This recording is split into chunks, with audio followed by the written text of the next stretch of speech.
সুপ্রিয় শিক্ষার্থী বন্ধুরা, আসসালামু আলাইকুম ওয়া রাহমাতুল্লাহ। বিসমিল্লাহির রহমানির রহিম। আলহামদুলিল্লাহ ওয়াসসালাতু ওয়াসসালামু আলা রাসূলুল্লাহ, আম্মা বাদ।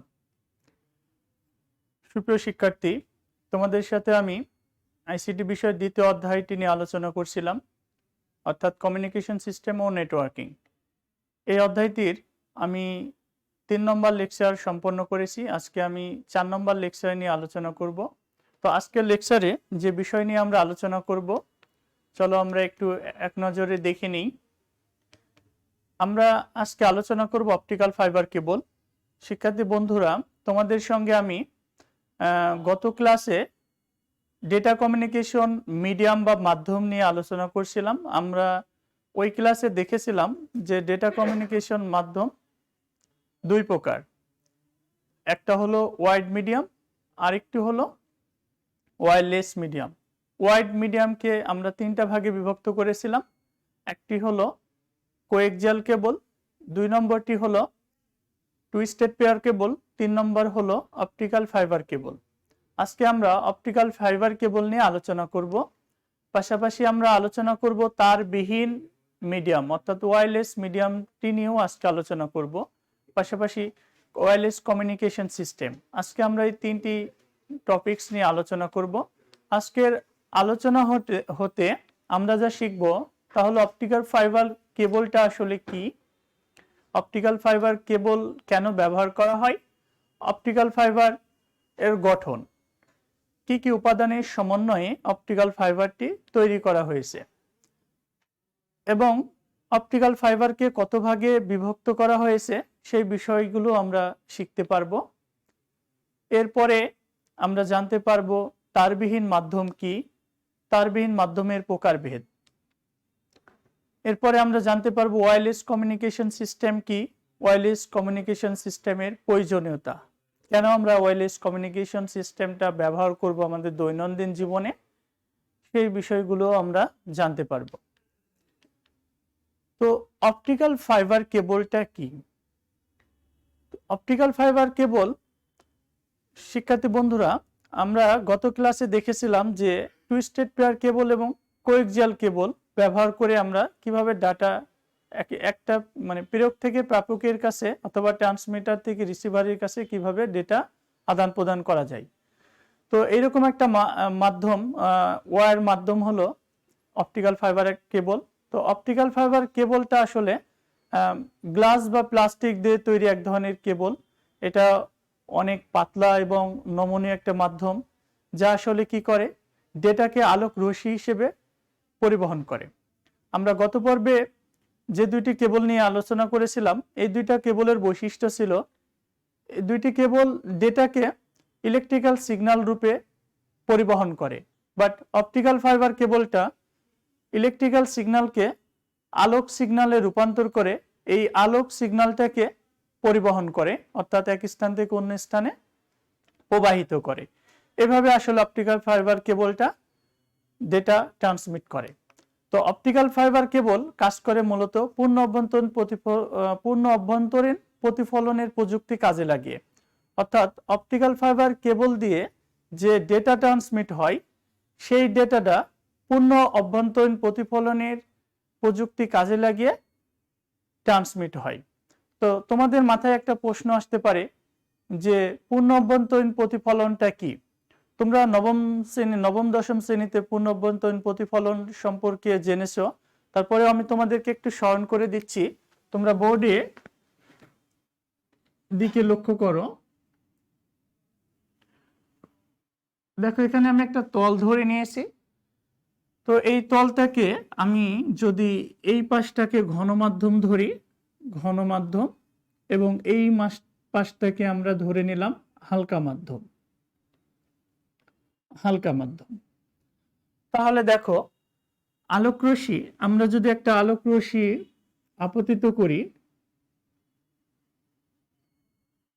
তাহলে এই আলোকরশ্মিটা হালকা মাধ্যমে গিয়ে হয় অবিলম্বের দিকে যাবে অথবা অবিলম্ব দিক থেকে সরে যাবে। আমরা ধরে নিলাম অবিলম্ব দিক থেকে সরে গেছে। তাহলে এইটা যে কোণে সরে গেল সেই কোণটাকে আমরা বলছি প্রতিসরণ কোণ। ঠিক আছে। তাহলে দেখো, আর যে কোণে এই আলোক রশ্মিতে আমরা আপতিত করলাম সেই কোণটাকে আমরা বলি আপতিত কোণ। তাহলে দেখো, আলোক রশ্মি যখন ঘন মাধ্যম থেকে হালকা মাধ্যমে আমরা একটি নির্দিষ্ট কোণে আপতিত করেছি, তখন ওই রশ্মিটা কি হয়েছে? প্রতিসরিত হয়েছে। কত কোণে? আর কোণে, অর্থাৎ প্রতিসরণ কোণ আর। তাহলে দেখো, এখানে আমরা একটা টার্ম এর পরে আমরা দেখব প্রতিসরণাঙ্ক।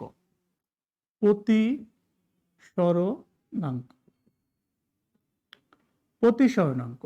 তো প্রতিসরণাঙ্ক ইটা ইকুয়াল টু, আমরা জানি কি, আমরা যে কোণে একটি আলোক রশ্মি আপতিত করেছি সেই কোণের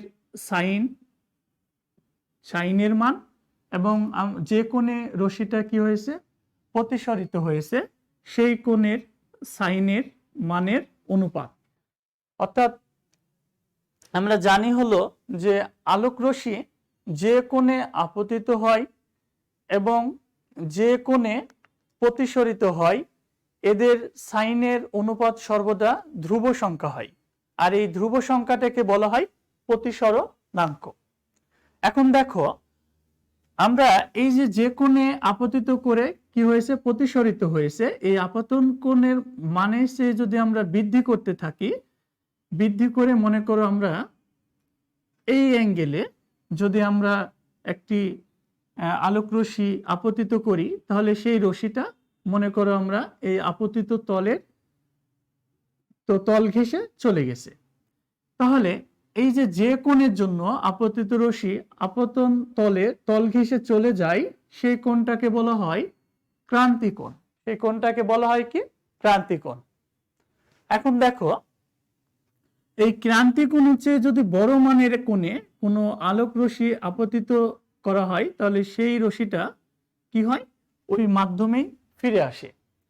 তাহলে এই যে কোনো আলোক রশ্মি যদি আপতিত হওয়ার পরে, অর্থাৎ যে মাধ্যম থেকে আপতিত হবে সেই মাধ্যমে যদি ফিরে আসে, তাহলে আমরা তাকে বলি পূর্ণ অভ্যন্তরীণ প্রতিফলন। তাহলে দেখো, অপটিক্যাল ফাইবার কেবল এই পূর্ণ অভ্যন্তরীণ প্রতিফলনের বিষয়টাকে কাজে লাগিয়ে ডেটা এক স্থান থেকে অন্য স্থানে পরিবহন করে। তো মনে করো এটা কিভাবে কাজ করে।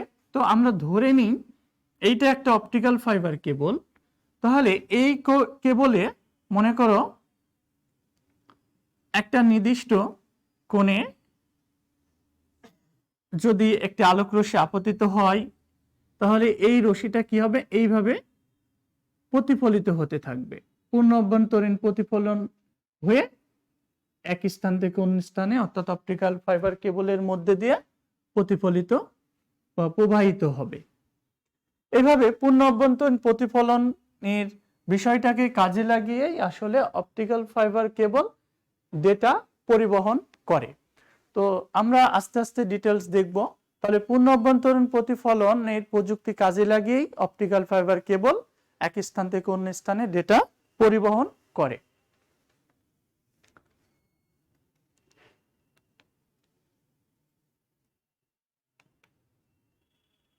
তো আচ্ছা, তাহলে দেখো, এই অপটিক্যাল ফাইবার কেবলের বিশেষত্ব কি বললাম?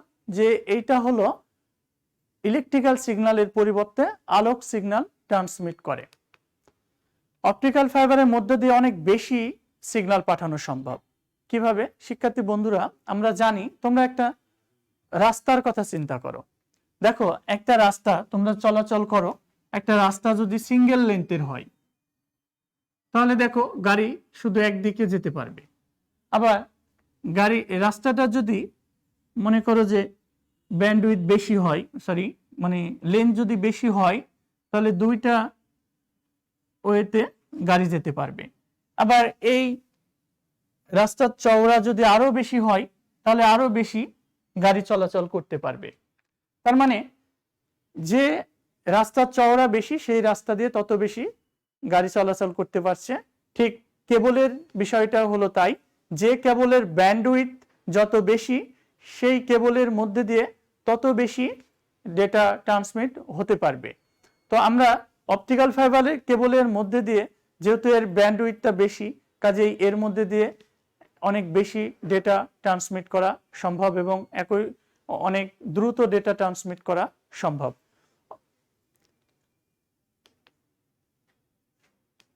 তো বিপুল পরিমাণ ডেটা পরিবহনে এই তোমার অপটিক্যাল ফাইবার কেবলটা সমুদ্রের তলদেশ দিয়ে আন্তঃমহাদেশীয় আসলে স্থাপন করা হয়, অর্থাৎ তোমার সমুদ্রের তলদেশ দিয়ে এই অপটিক্যাল ফাইবার নেটওয়ার্ক সিস্টেমটা তৈরি করা হয়। এর জন্য এই কেবলটাকে অনেক সময় সাবমেরিন কেবলও বলা হয়ে থাকে। অপটিক্যাল ফাইবার কেবলের আমরা এখন গঠনটা দেখব যে এটা কি কি উপাদান নিয়ে তৈরি।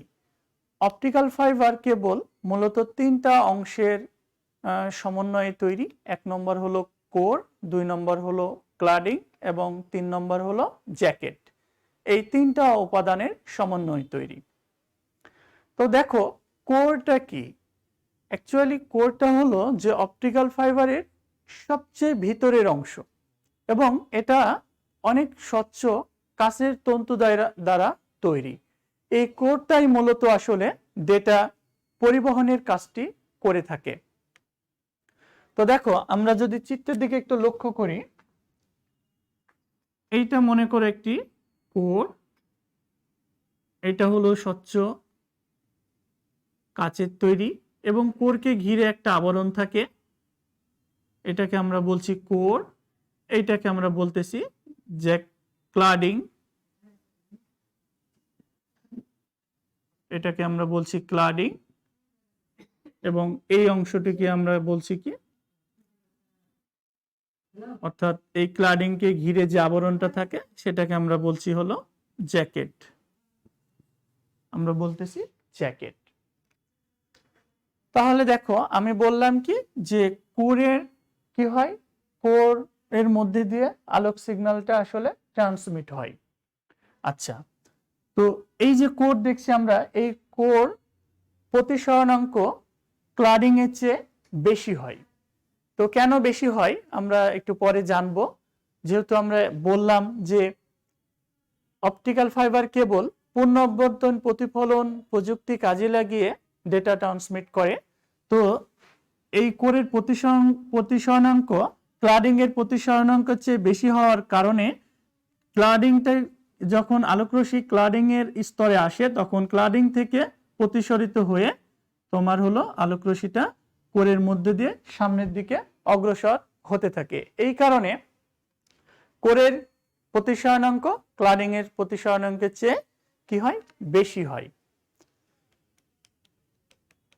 তো অপটিক্যাল ফাইবারের সবচেয়ে ভিতরের অংশকে আমরা কি বলছি, কোর, আর এটা তৈরি হয় স্বচ্ছ কাঁচ বা প্লাস্টিক দ্বারা এবং এই কোরের ব্যাসটি হয়ে থাকে কত, 8 থেকে 100 মাইক্রোমিটার, আর আমরা জানি 1 মাইক্রোমিটার ইকুয়াল টু 10⁻⁶ মিটার।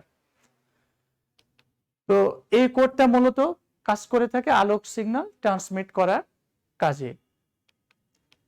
এরপরে আমরা দেখি ক্লাডিং। কোরকে ঘিরে যে আবরণটা থাকে সেটাকে আমরা বলছি ক্লাডিং। ক্লাডিং সাধারণ কাঁচ দ্বারা তৈরি বা সাধারণ প্লাস্টিক দ্বারা তৈরি। তাহলে কোরটা হলো কি, এটা হলো স্বচ্ছ কাঁচ দ্বারা তৈরি আর ক্লাডিং হলো সাধারণ কাঁচ দ্বারা তৈরি। যা এটা আসলে কি করে, তোমার আলোক রশ্মিটাকে, ওই যে কোর থেকে প্রতিফলিত আলোক রশ্মিটাকে প্রতিফলিত করে পুনরায় করে ফেরত পাঠানোর কাজটি করে থাকে। এটা এমন একটা পদার্থ দিয়ে তৈরি যা আলোক রশ্মি প্রতিফলন করতে পারে। তো এইটার কারণেই মূলত অপটিক্যাল ফাইবারের মধ্য দিয়ে আলোক রশ্মি বাঁকা পথে যেতে পারে। মানে একটা মনে করো নেটওয়ার্ক তৈরি করতে গিয়ে তোমার হলো অপটিক্যাল ফাইবারটা কি করা হয়েছে, বাঁকা করে স্থাপন করা হয়েছে।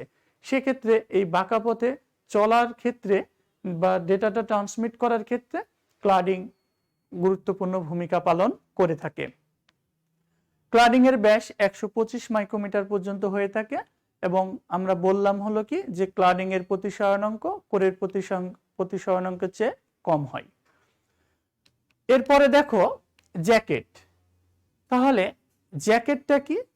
জ্যাকেট হলো বিভিন্ন প্লাস্টিক এবং বিভিন্ন ধাতব পদার্থ দ্বারা তৈরি অপটিক্যাল ফাইবারের সবচেয়ে বাইরের অংশটিকে আমরা বলছি জ্যাকেট। এই অংশটির কাজ হলো এটা অনেক শক্ত হয় এবং শক্ত হওয়ার দরুন এটা কি করে, অপটিক্যাল ফাইবারের যে ভিতরের অংশগুলো রয়েছে সেগুলোকে বায়ুর মাটির চাপ, তাপমাত্রা ইত্যাদি হতে এই অপটিক্যাল ফাইবারের কেবলটিকে আসলে বা ভিতরের অংশটিকে রক্ষা করে। তাহলে জ্যাকেটের প্রধান যে কাজ তা হলো কি, এটা ফাইবারকে জলীয় বাষ্প, তারপরে আর্দ্রতা, ঘর্ষণ, মস্কানো এবং অন্যান্য প্রাকৃতিক দুর্যোগ হতে রক্ষা করে। অপটিক্যাল ফাইবার কেবলটাকে কয়েকটি দুইটা বিষয়ের উপর ভিত্তি করে বিভক্ত করা যেতে পারে। এক নম্বর হলো প্রতিসরণ অঙ্কের উপর ভিত্তি করে অপটিক্যাল ফাইবার তিনটি ভাগে বিভক্ত করা হয়। একটি হলো স্টেপ ইন্ডেক্স ফাইবার, 2 নম্বর হলো গ্রেডেড ইন্ডেক্স ফাইবার এবং 3 নম্বর হলো মনোমোড ফাইবার। তো স্টেপ ইন্ডেক্স ফাইবারটা কি? স্টেপ অর্থাৎ যে অপটিক্যাল ফাইবারের কোরের প্রতিসরণ অঙ্ক সর্বত্র সমান থাকে। তাহলে আমরা একটু আগে প্রতিসরণ অঙ্কের ডেফিনেশন দেখলাম যে প্রতিসরণ অঙ্কটা কি হয়, যদি যে অপটিক্যাল ফাইবারের কোরের প্রতিসরণ অঙ্কটা সর্বত্র সমান থাকে সেই কেবলটাকে বলা হয় স্টেপ ইন্ডেক্স ফাইবার। এবং এই ধরনের কেবলের কোর ও ক্লাডিং এর প্রতিসরণাঙ্ক ভিন্ন হয়। এবং এক্ষেত্রে কোরের প্রতিসরণাঙ্ক যদি আমরা ধরে নিই n1 এবং ক্লাডিং এর প্রতিসরণাঙ্ক যদি ধরে নিই n2, তাহলে n1 গ্রেটার দেন n2 হবে, অর্থাৎ কোরের প্রতিসরণাঙ্ক ক্লাডিং এর প্রতিসরণাঙ্ক কি হবে, ক্লাডিং এর প্রতিসরণাঙ্কের চেয়ে বেশি হবে। প্রশ্ন আবারও আসতে পারে যে কেন বেশি হবে? ওই যে বললাম যে আলোক রশ্মি আসলে কি হয়, ওই যে পূর্ণ অভ্যন্তরীণ প্রতিফলনের দরুন এক স্থান থেকে অন্য স্থানে প্রতিফলিত হয়। তাহলে এই যে প্রতিফলন, আলোক রশ্মি প্রতিফলিত হয়ে যাতে কোরে ফেরত যেতে পারে, এই কারণে ক্লাডিং এর প্রতিসরণাঙ্ক কোরের প্রতিসরণাঙ্কের চেয়ে বেশি হয়। এরপরে আমরা দেখব graded index fibre. Graded index ফাইবারের ক্ষেত্রে কোরের প্রতিসরণাঙ্ক কেন্দ্রে সবচেয়ে বেশি হয় এবং এর ব্যাসার্ধ বরাবর কমতে থাকে। অর্থাৎ কোরের প্রতিসরণাঙ্ক যদি ব্যাসার্ধ বরাবর কমতে থাকে তাহলে সেই অপটিক্যাল ফাইবার কেবলটাকে আমরা গ্রেডেড ইন্ডেক্স ফাইবার বলে থাকি। কোরের প্রতিসরণাঙ্কের ভিন্নতার কারণেই এই দু ধরনের ফাইবারের আলোক রশ্মির গতিপথ ভিন্ন হয়। অর্থাৎ গ্রেডেড ইন্ডেক্স ফাইবারের ক্ষেত্রে যেহেতু প্রতিসরণাঙ্ক ভিন্ন হয়, এই কারণে এদের আলোর গতিপথও কিন্তু ভিন্ন ভিন্ন হয়ে থাকে। মনোমোড ফাইবার, সিঙ্গেল ওয়েভলেন্থে লাইট ক্যারি করার জন্য মনোমোড ফাইবারটা আসলে ব্যবহার করা হয়। এবার আমরা দেখব কোরের ব্যাস অনুযায়ী অপটিক্যাল ফাইবারের প্রকারভেদ। কোরের ব্যাস অনুযায়ী অপটিক্যাল ফাইবারকে দুইটি ভাগে বিভক্ত করা যায়। এক নম্বর হলো সিঙ্গেল মোড ফাইবার, 2 নম্বর হলো মাল্টিমোড ফাইবার। তো সিঙ্গেল মোড ফাইবারটা কি? সিঙ্গেল মোড ফাইবার হলো যে অপটিক্যাল ফাইবারের কোরের ব্যাস 8 থেকে 125 মাইক্রন তাকে সিঙ্গেল মোড ফাইবার বলে। অর্থাৎ যে কোরের ব্যাস 8 থেকে 125 মাইক্রন হয় তাকে সিঙ্গেল মোড ফাইবার বলে। এর নাম শুনে আমরা বুঝতেছি যে সিঙ্গেল মানে হলো কিন্তু এক, তাই না, একটা।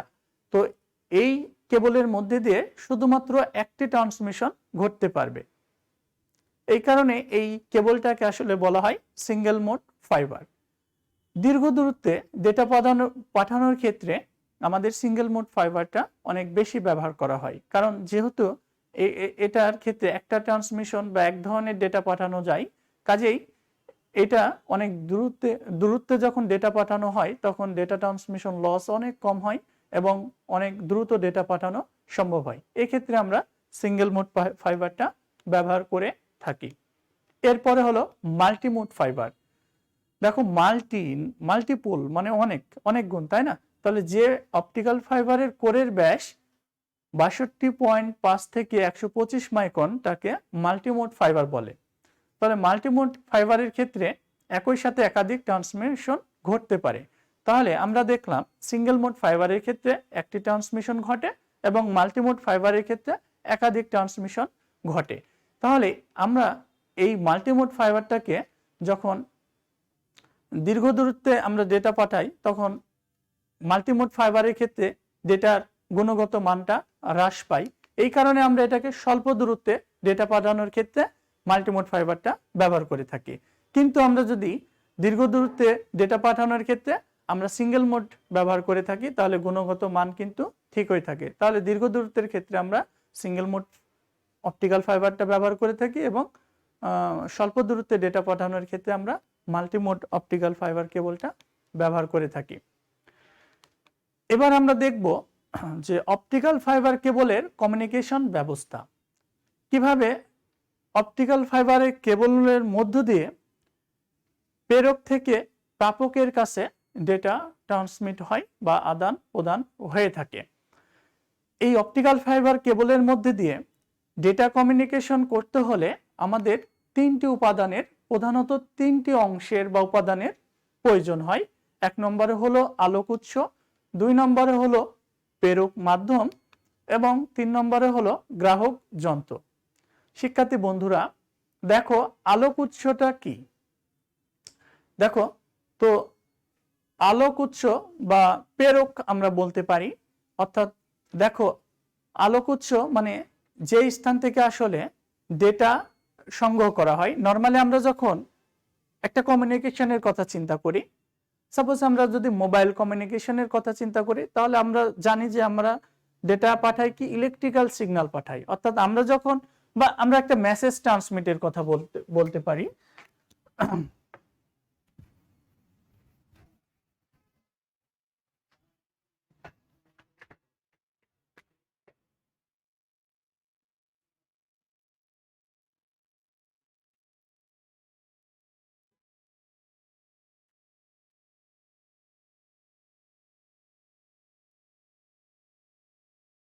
তাহলে দেখো তোমরা বোর্ডে লক্ষ্য করো, এখানে দেখতে পাচ্ছ প্রথমে আছে প্রেরক এবং ডান পাশে আছে প্রাপক, তাই না?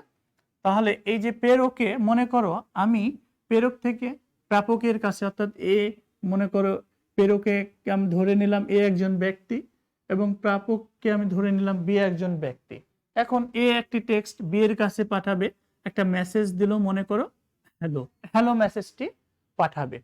এখন দেখো আমরা মোবাইলে যখন হ্যালো মেসেজটি টাইপ করি, তখন এই হ্যালো মেসেজটি কিন্তু HELO এভাবে ক্যারেক্টারে থাকে না, এগুলো আসলে 0 এবং 1-এ কনভার্ট হয়, তাই না? 0 এবং 1-এ রূপান্তর হয়। 0 এবং 1-এ রূপান্তর হওয়ার পরে এইটাকে কি করে, এইটাকে আবার ইলেকট্রিক্যাল সিগন্যালে রূপান্তর করে। তারপরে ইলেকট্রিক্যাল সিগন্যালে রূপান্তর করার পরে এই যে ট্রান্সমিটার যে কাজটা করে, এখানে একটা ট্রান্সমিটিং অ্যান্টেনা থাকে, এই ট্রান্সমিটিং অ্যান্টেনা দিয়ে আসলে ট্রান্সমিট করে। তো এখন দেখো এই যে ইলেকট্রিক্যাল সিগন্যাল, তো অপটিক্যাল ফাইবারের কেবলের মধ্যে দিয়ে যদি আমরা এই কাজটা করতে চাই, তাহলে এই 0-1টা কি হয়, এইরকম একটা ইলেকট্রিক্যাল সিগন্যালে রূপান্তর হয় এবং এই ইলেকট্রিক্যাল সিগন্যালটাই আসলে এই ট্রান্সমিটিং অ্যান্টেনার মধ্য দিয়ে কি হয়, ট্রান্সমিটিং অ্যান্টেনা দিয়ে পাঠানো হয়। তাহলে অপটিক্যাল ফাইবার কেবলের মধ্যে দিয়ে যদি আমরা এই কাজটা করতে চাই, অপটিক্যাল ফাইবার কেবলের বিশেষত্ব আমরা দেখলাম যে এটা ইলেকট্রিক্যাল সিগন্যালের পরিবর্তে কি করে, এটা একটা আলোক সিগন্যাল ট্রান্সমিট করে। তাহলে দেখো অপটিক্যাল ফাইবার যে কাজটা করে, এই যে ইলেকট্রিক্যাল সিগন্যাল, এই সিগন্যালটাকে গ্রহণ করার পরে এইটাকে আলোক সিগন্যালে রূপান্তর করে এবং এই আলোক সিগন্যাল রূপান্তর করার ক্ষেত্রে প্রেরক স্থানে, অর্থাৎ এই স্থানে কতগুলো অপারেশন করা হয়ে থাকে। যেমন এইখানে কতগুলো অপারেশনের মধ্যে যেমন আমাদের পরে হলো কি মডুলেশন, তারপরে এখানে আরো যেমন লেড, তারপরে হলো কি লেজার, এগুলো কাজ করে। তো মডুলেশন, লেজার এগুলো প্রয়োগ করে ইলেকট্রিক্যাল সিগন্যালটাকে আলোক সিগন্যালে রূপান্তর করা হয়।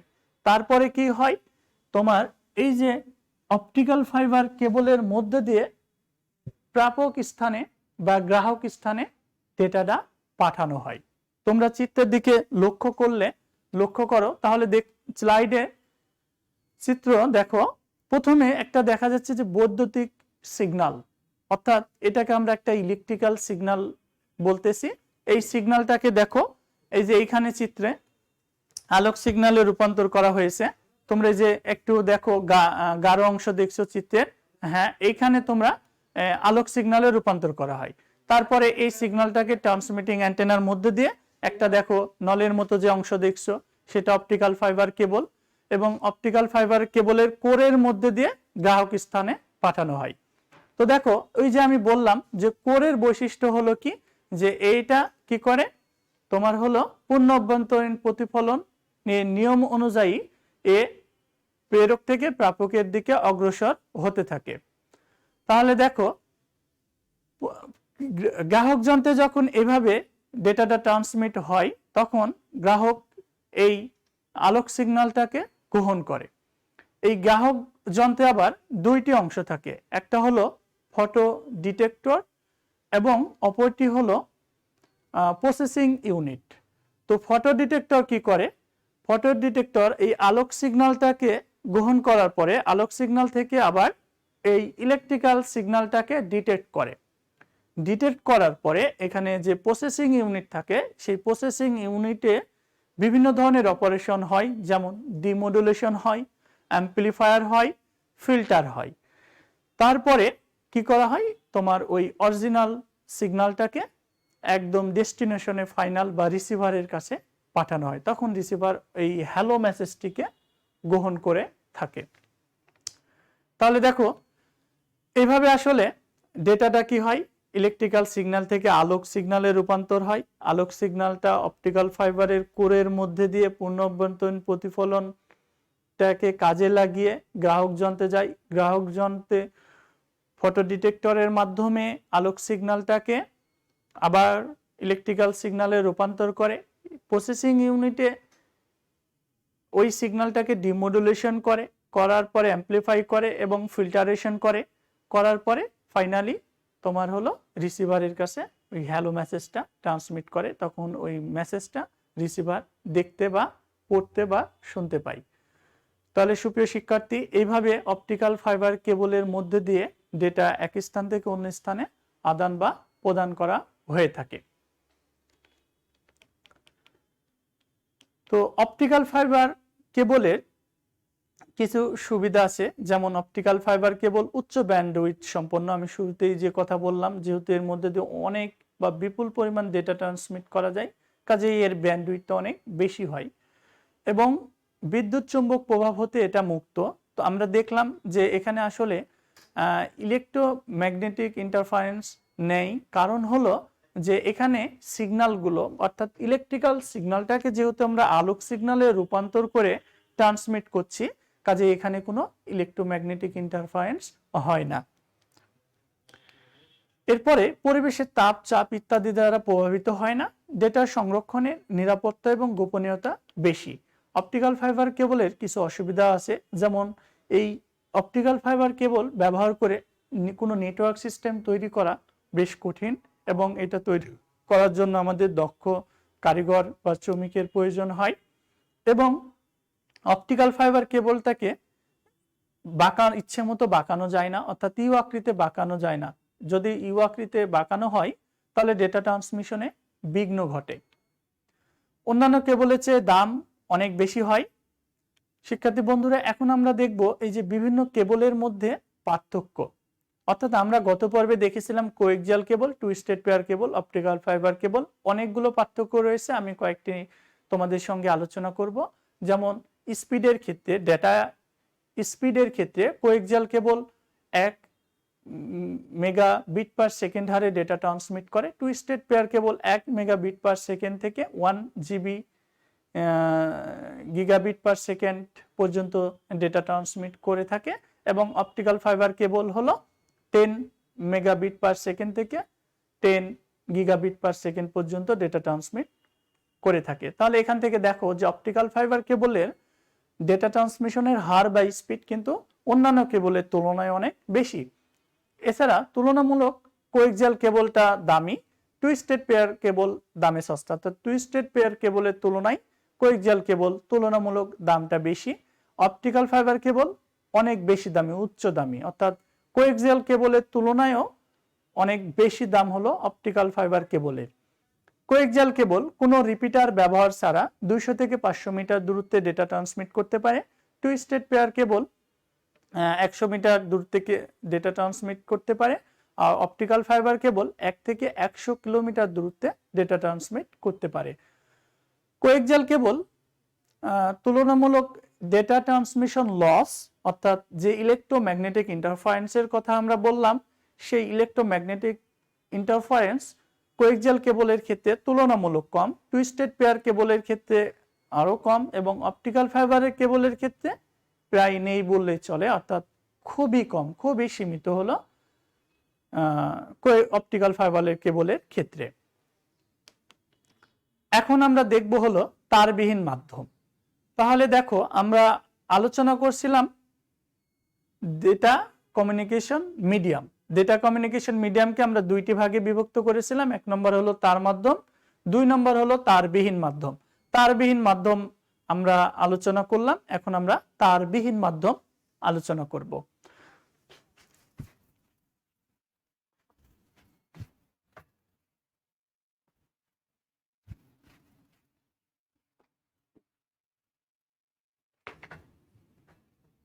আচ্ছা, তো দেখো আমরা তারবিহীন মাধ্যমটা কেন ইউজ করব এই বিষয়টা আগে আমরা একটু জেনে নিই। তো দেখো মনে করো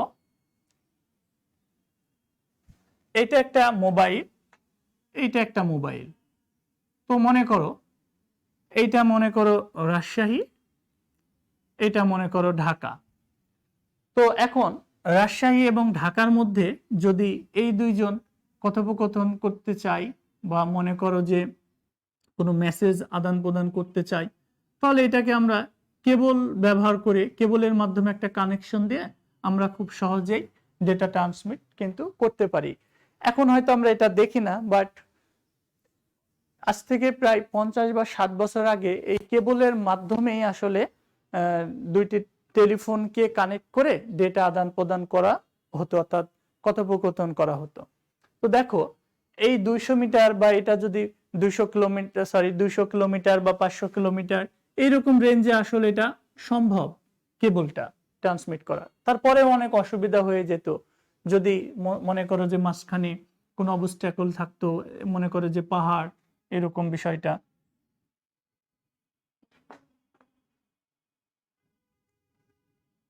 তো মাঝখানে যদি এরকম পাহাড় থাকতো তাহলে কিন্তু এই অপটিক্যাল যে কোনো কেবল ব্যবহার করে দুইটাকে কানেক্ট করা কিন্তু অনেক ডিফিকাল্ট হয়ে যেত, তাই না?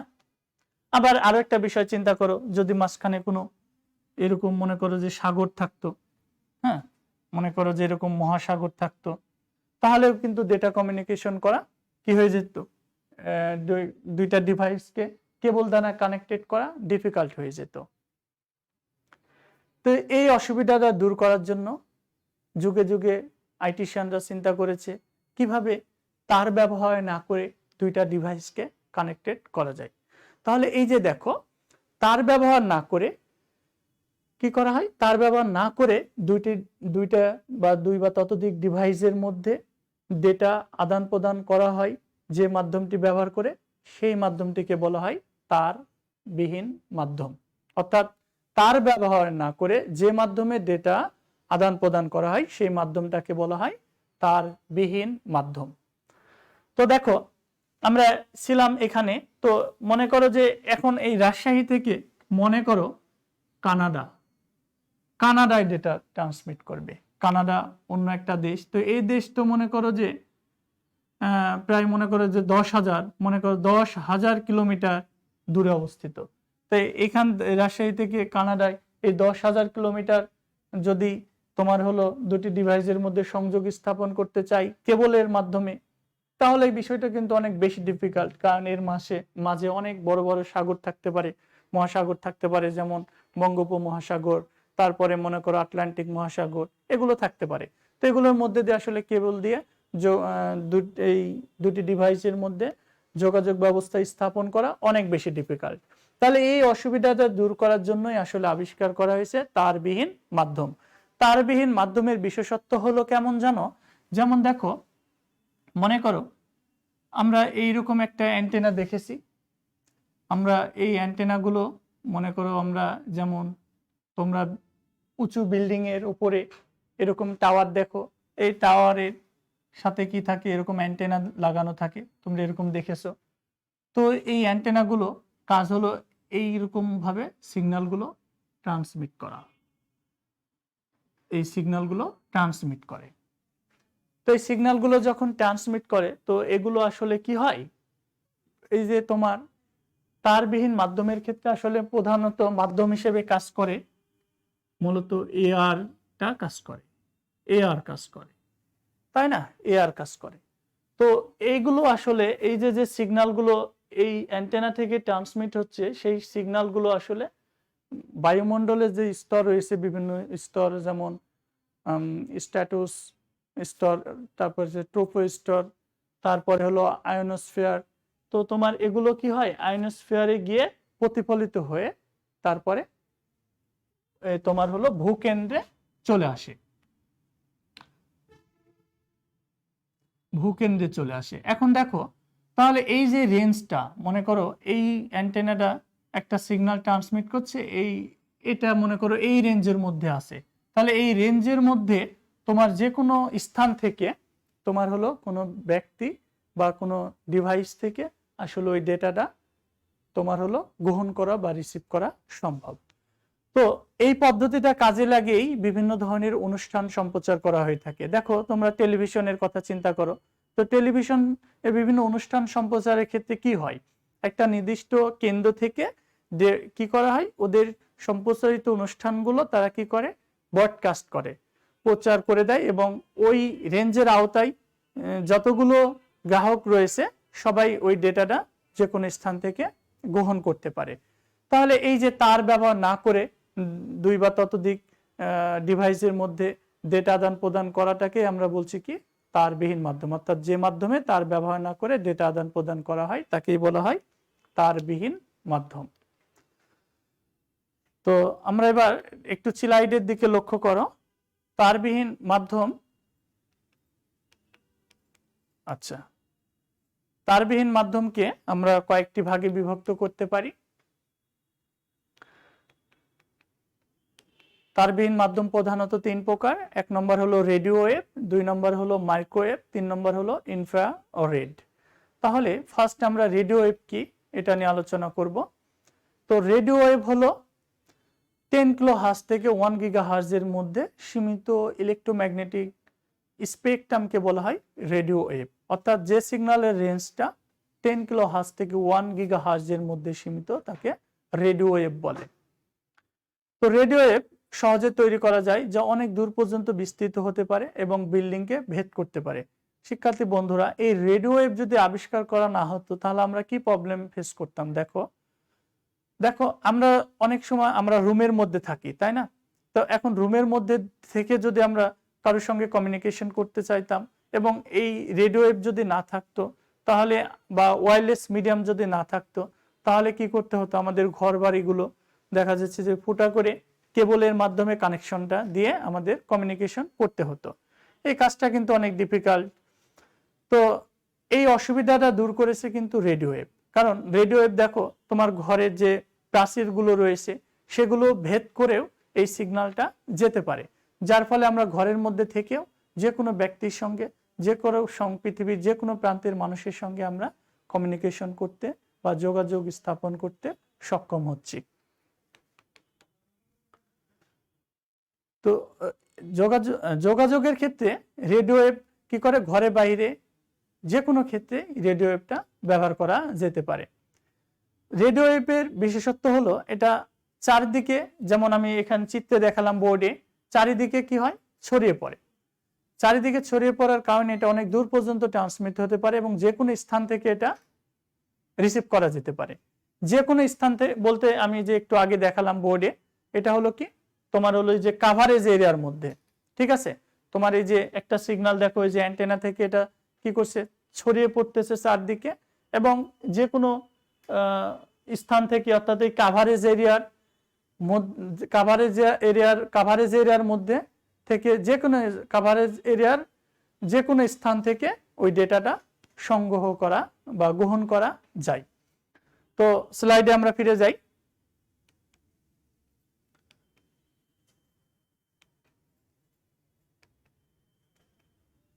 তো রেডিও ওয়েভের কিছু সুবিধা আছে দেখো।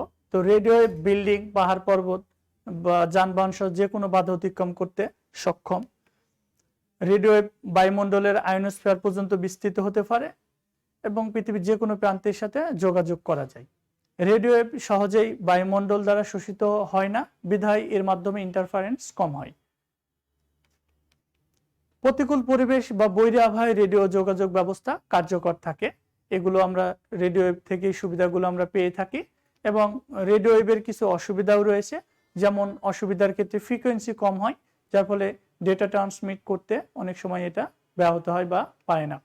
রেডিও ওয়েভের অতিমাত্রায় বিকিরণ মানুষের শরীর ও পরিবেশের জন্য কিন্তু ক্ষতিকর প্রভাব সৃষ্টি করে। মাইক্রোওয়েভ, এবার আমরা দেখব মাইক্রোওয়েভটা কি। তো মাইক্রোওয়েভটা হলো, দেখো যে 300 মেগাহার্জ থেকে 30 গিগাহার্জ, অর্থাৎ 0.3 গিগাহার্জ থেকে 30 গিগাহার্জের মধ্যে সীমিত ইলেকট্রোম্যাগনেটিক স্পেকট্রামকে বলা হয় মাইক্রোওয়েভ। শিক্ষার্থী বন্ধুরা, এই মাইক্রোওয়েভ তোমরা চিত্রের দিকে লক্ষ্য করলে দেখতে পাচ্ছ যে এখানে দুইটা অ্যান্টেনা লাগানো আছে দুইটা বেজ স্টেশনে, এবং এই দুইটা অ্যান্টেনা দেখো পরস্পরের দিকে মুখোমুখি করে লাগানো আছে। এইটাকে আমরা বলি আসলে line of sight. Line of sight বা দৃষ্টি পরিভ্রম রেখায় এটা স্থাপন করা আছে। এখন দৃষ্টি পরিভ্রম রেখায় অথবা লাইন অফ সাইটে কেন স্থাপন করা হয়ে থাকে? এই কারণে এটা স্থাপন করা হয়ে থাকে যে তোমার এটা আসলে সরাসরি ডেটা ট্রান্সমিট করতে পারে প্রেরক থেকে প্রাপকের কাছে। মাঝখানে কোনো যদি বাধা বা অবস্ট্যাকল থাকে তাহলে ডেটা ট্রান্সমিট করতে পারে না। তো মাইক্রোওয়েভ ওয়েভের বিশেষত্বই হলো এটা লাইন অফ সাইটে কমিউনিকেট করে। আর আমরা রেডিও ওয়েভ যেটা দেখলাম, রেডিও ওয়েভ হলো ডেটাটা কি করা হয়, ব্রডকাস্ট করা হয় এবং নেটওয়ার্ক কাভারেজ এরিয়ার যে কোনো স্থান থেকে ডেটাটা গ্রহণ করা হয়। বাট মাইক্রোওয়েভের ক্ষেত্রে একটু আলাদা, তা হলো কি এটা ডিরেক্ট, অর্থাৎ লাইন অফ সাইটে ডেটা কমিউনিকেশন করে থাকে।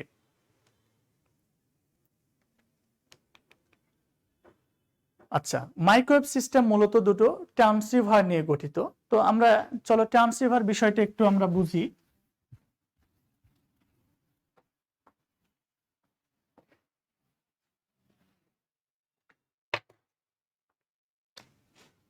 আমরা একটি বেজ স্টেশন ধরে নিই, মনে করি এই টাওয়ারে একটা আমাদের অ্যান্টেনা লাগানো আছে।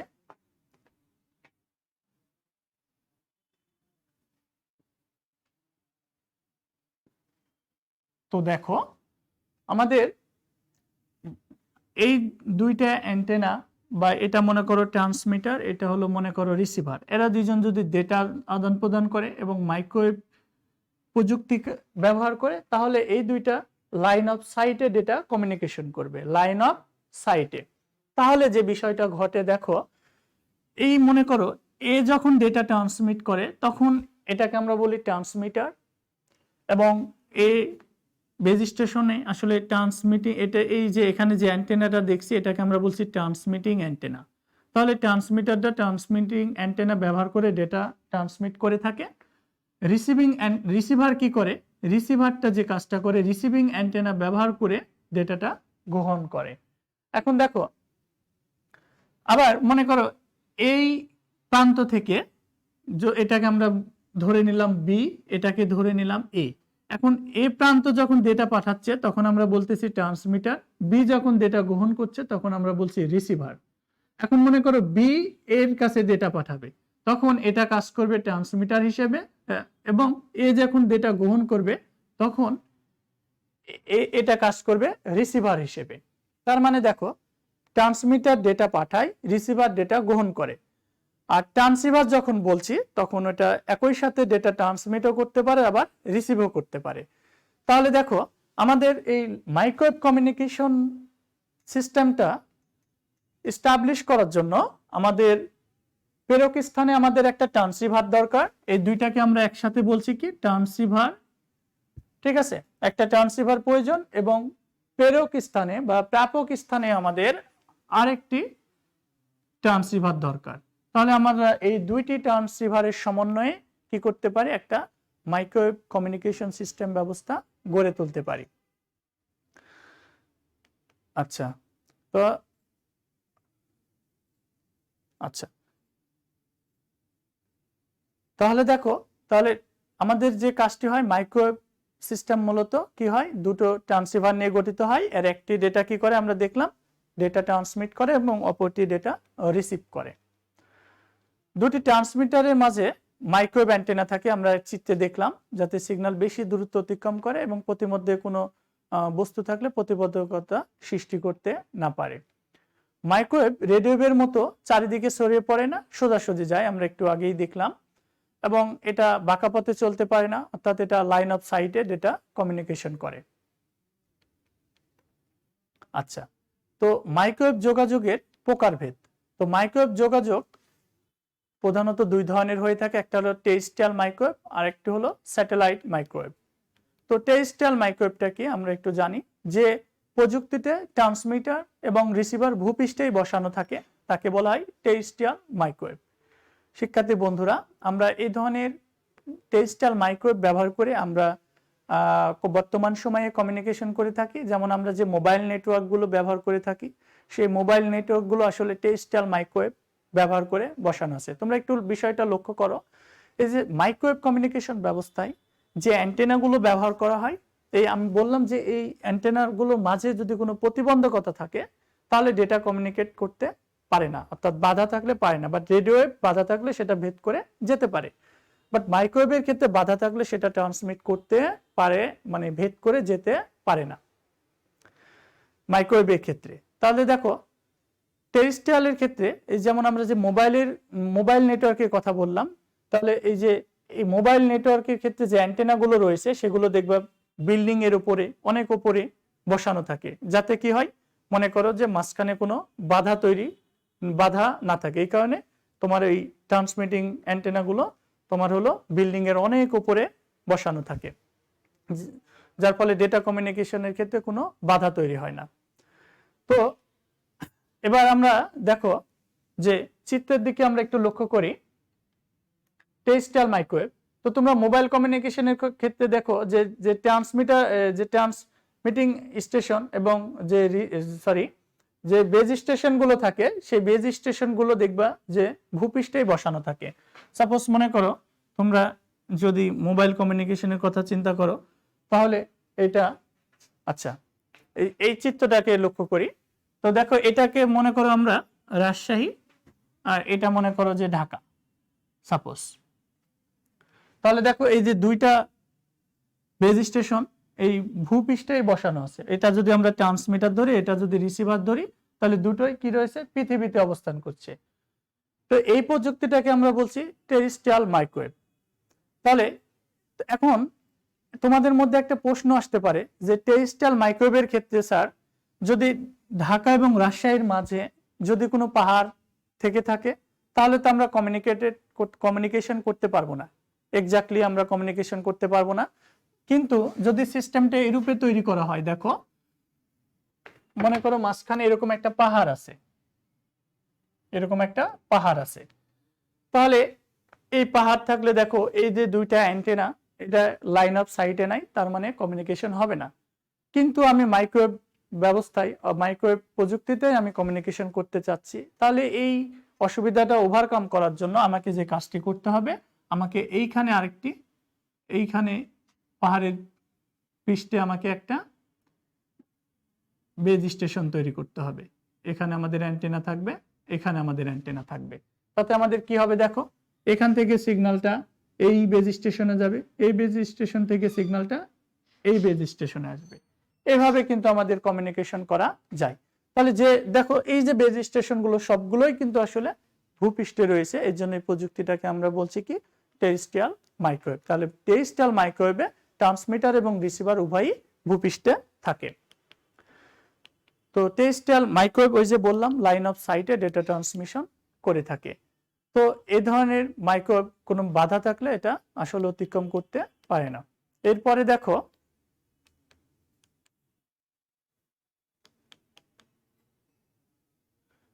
আচ্ছা, সিগন্যালের মান ঠিক রাখার জন্য এটা 10 কিলোমিটার থেকে 100 কিলোমিটার দূরত্বের মধ্যে রিপিটার স্থাপন করা হয়। অর্থাৎ রিপিটারের কাজ হলো, এর আগে আমি বলেছিলাম যে সিগন্যালের স্ট্রেনটাকে বৃদ্ধি করা। তাহলে এই সিগন্যালের স্ট্রেনটাকে বৃদ্ধি করার জন্য বা মানটাকে ঠিক রাখার জন্য 10 থেকে 100 কিলোমিটারের দূরত্বের মধ্যে রিপিটার স্থাপন করতে হয়। এরপরে আমরা দেখব স্যাটেলাইট মাইক্রোওয়েভ। তো দেখো স্যাটেলাইট মাইক্রোওয়েভটা কি। তোমরা আচ্ছা, যোগাযোগের জন্য স্যাটেলাইট ব্যবহার করা হয়ে থাকে এবং আমরা দেখলাম যে মাইক্রোওয়েভ যেহেতু বাঁকা পথে চলতে পারে না, এই অসুবিধাটা দূর করার জন্য স্যাটেলাইট অনেকাংশে গুরুত্বপূর্ণ ভূমিকা পালন করে থাকে। ট্রান্সমিটার এবং রিসিভারের মধ্যে দেখো স্যাটেলাইট মাইক্রোওয়েভ ভূপৃষ্ঠ থেকে 3600 কিলোমিটার ঊর্ধ্বকাশে স্থাপন করা হয়, অর্থাৎ এই যে এখানে দেখো আমরা এইটাকে বলছি পৃথিবী পৃষ্ঠ। ডান পাশের চিত্রটি লক্ষ্য করো। তো এখানে দেখছো যে এখানে গ্রাউন্ড স্টেশন রয়েছে। হ্যাঁ, গ্রাউন্ড স্টেশন থেকে তোমার হলো পৃথিবী থেকে প্রায় 22,000 মাইল অথবা 36,000 কিলোমিটার উপরে কক্ষপথে একটা স্যাটেলাইট স্থাপন করা হয়, যে স্যাটেলাইটটাকে বলা হয় জিওস্টেশনারি স্যাটেলাইট। তো এই স্যাটেলাইট কিভাবে আসলে কমিউনিকেশন করে? তো দেখো ওই যে একটা বিষয় হলো, একটু আগে তোমাদেরকে আমি বললাম যে বাংলাদেশ থেকে যদি কানাডায় কমিউনিকেশন ব্যবস্থা আমরা স্থাপন করতে চাই, তাহলে যে প্রবলেম হয় যে মাঝখানে অনেক পাহাড় পর্বত থাকে, অনেক মহাসাগর সাগর থাকে, যার ফলে কেবল দিয়ে ডেটা ট্রান্সমিট করা সম্ভব হয় না। সেক্ষেত্রে এই স্যাটেলাইটের মাধ্যমে আমরা খুব সহজেই কিন্তু বাংলাদেশ এবং কানাডার মধ্যে আমরা যোগাযোগ ব্যবস্থা খুব সহজেই স্থাপন করতে পারি এবং এই কাজটি খুব সহজেই আমাদের করে দেয় হলো কি স্যাটেলাইট। তো স্যাটেলাইট কি করা হয়, পৃথিবী পৃষ্ঠ থেকে 36,000 কিলোমিটার উপরে যে কক্ষপথে স্থাপন করা হয়ে থাকে। তো এই স্যাটেলাইটটাকে আমরা তখন বলি কি জিওস্টেশনারি স্যাটেলাইট। এই স্যাটেলাইটে কি করা হয়, তো মনে একটু বোর্ডের দিকে লক্ষ্য করো, এটা মনে করো পৃথিবী। তো এই পৃথিবীতে দেখো পৃথিবীর পৃষ্ঠ থেকে মনে করো যে 36,000, এই যে মনে করো একটা স্যাটেলাইট, এটা একটা স্যাটেলাইট। তো এই স্যাটেলাইটে মনে করো যে এই মাঝখানের দূরত্ব হলো 36,000 কিলোমিটার দূরত্বে স্থাপন করা হয়। এখন এই স্যাটেলাইটটা কি করে, পৃথিবী তার নিজ কক্ষপথে যে গতিতে ঘূর্ণায়মান থাকে, এই স্যাটেলাইটটা ঠিক একই গতিতে ঘূর্ণায়মান থাকে, যার ফলে পৃথিবীর চারদিকের যে তথ্যগুলো সেগুলো স্যাটেলাইট খুব সহজেই সংগ্রহ করে থাকে। এবং দেখো পৃথিবীর এই স্যাটেলাইটের সাথে কমিউনিকেশন করার জন্য পৃথিবী পৃষ্ঠে কিছু তোমার হলো বেজ স্টেশন তৈরি করা হয়। মনে করো এটা একটা বেজ স্টেশন তৈরি করা হয়। এই বেজ স্টেশনের নাম হলো ভূ উপকেন্দ্র অথবা হলো ভিস্যাট, অর্থাৎ ভেরি স্মল অ্যাপারচার টার্মিনাল, ভিস্যাট বা হলো ভূ উপকেন্দ্র। তাহলে দেখো ভূ উপকেন্দ্র থেকে যখন কোনো ডেটা স্যাটেলাইটে যায় তখন সেটাকে আমরা বলি হলো আপলিঙ্ক।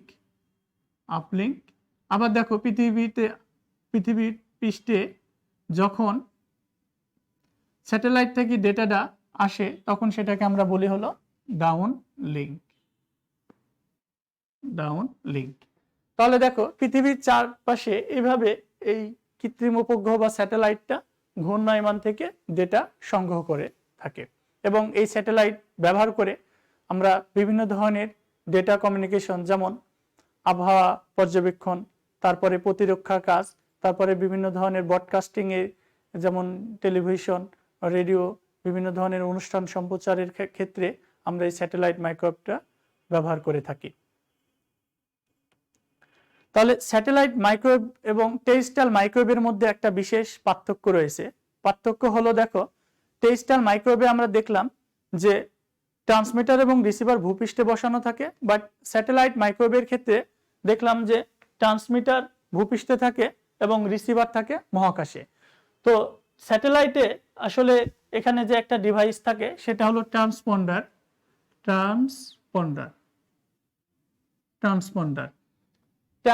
নামক একটা ডিভাইস থাকে। তারপরে দেখো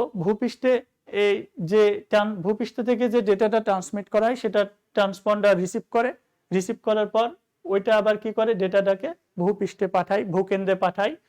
ঠিক আছে, তখন এটাকে আমরা বলছি ডাউন লিঙ্ক। তখন এই যে ভূকেন্দ্রে যে বেজ স্টেশন রয়েছে সেটা আবার ডেটাটা গ্রহণ করে থাকে। তার মানে এখানে ডেটা কমিউনিকেশন হয়ে থাকে তোমার হলো এই বেজ স্টেশন এবং এই বেজ স্টেশনের মধ্যে ডেটা কমিউনিকেশন হতে হয় কিসের মাধ্যমে? স্যাটেলাইটের মাধ্যমে। এরপরে দেখো, আচ্ছা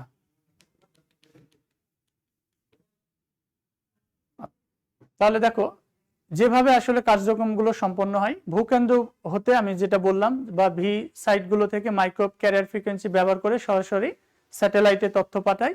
স্যাটেলাইট কি করে?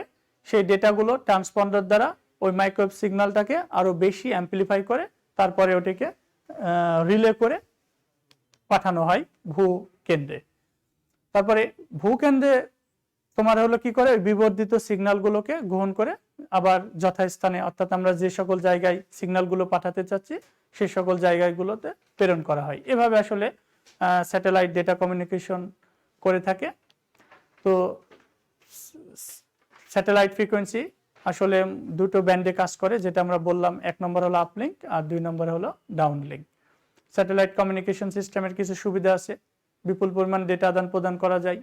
এক প্রান্তে বসবাসকারী ব্যক্তি অন্য প্রান্তে বসবাসকারী লোকজনের সাথে সহজেই যোগাযোগ স্থাপন করতে পারে।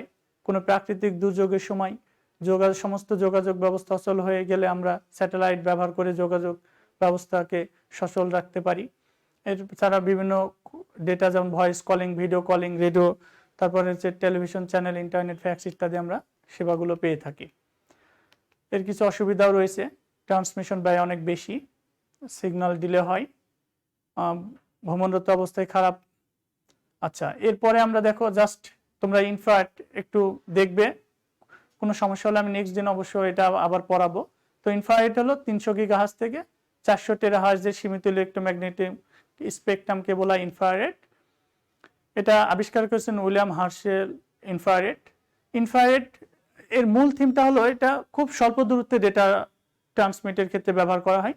যেমন তোমরা বাসায় টেলিভিশন সবাই ব্যবহার করো, টেলিভিশনে যে রিমোট ইউজ করো, এই রিমোটের সাথে টেলিভিশনের যোগাযোগ স্থাপন করার জন্য ইনফ্রারেড প্রযুক্তি ব্যবহার করা হয়ে থাকে। তো ইনফ্রারেড কোনো বিল্ডিংকে ভেদ করতে পারে না। এটা ওই যে আমি বললাম টেলিভিশন, এয়ার কন্ডিশনার, ফ্যান ইত্যাদিতে রিমোট কন্ট্রোলিং সিস্টেমে ইনফ্রারেড প্রযুক্তি ব্যবহার করা হয়ে থাকে। আর এটা 30 ফিট পর্যন্ত সিগন্যাল ট্রান্সমিট করতে পারে। আচ্ছা, আমরা বিভিন্ন ক্ষেত্রে ব্যবহার করে, যেমন তারবিহীন কিবোর্ড, তারপরে হলো তারবিহীন মাউস, তারপরে হলো প্রিন্টার, তারপরে আমরা হলো টিভি, তারপরে হলো এয়ার কন্ডিশন, ফ্যান, গাড়ির লকিং সিস্টেম, রিমোট নির্ভর খেলনা সামগ্রীতে আমরা ব্যবহার করে থাকি। ইনফ্রারেডের কিছু সুবিধা রয়েছে, যেমন খরচ কম হয়, স্বল্প বিদ্যুতে ডেটা ট্রান্সমিট করতে পারে, সীমিত ব্যান্ডউইথ এ কাজ করে, স্বল্প দূরত্বে ভালো কাজ করে। এর কিছু অসুবিধাও রয়েছে, যেমন দেওয়াল বা কোনো প্রতিবন্ধকতা ভেদ করতে পারে না, অধিক দূরত্বে ডেটা ট্রান্সমিট করতে পারে না, আবার এটা বাঁকা পথে ডেটা ট্রান্সমিট করতে পারে না। তারপরে যখন আলোক রশ্মি বা কুয়াশা বা ধুলাবালি ইত্যাদি থাকে তখন ডেটা ট্রান্সমিশনে প্রভাব ফেলতে পারে। সুপ্রিয় শিক্ষার্থী, আজকে ক্লাসটা আমরা এ পর্যন্তই শেষ করছি। এই আমরা যে বিষয়গুলো নিয়ে আলোচনা করলাম এর মধ্যে যদি তোমাদের কোনো সমস্যা হয় তাহলে তোমরা আমাকে ইনবক্স করো, আমি তোমাদেরকে ওই বিষয়গুলো নিয়ে পরবর্তী ক্লাসে তোমাদের প্রবলেমগুলো সমাধান করব ইনশাল্লাহ। সুপ্রিয় শিক্ষার্থী, তোমাদের সকলের সুস্বাস্থ্য কামনা করে আজকের ক্লাস এ পর্যন্তই শেষ করছি। আসসালামু আলাইকুম ওয়া রাহমাতুল্লাহ।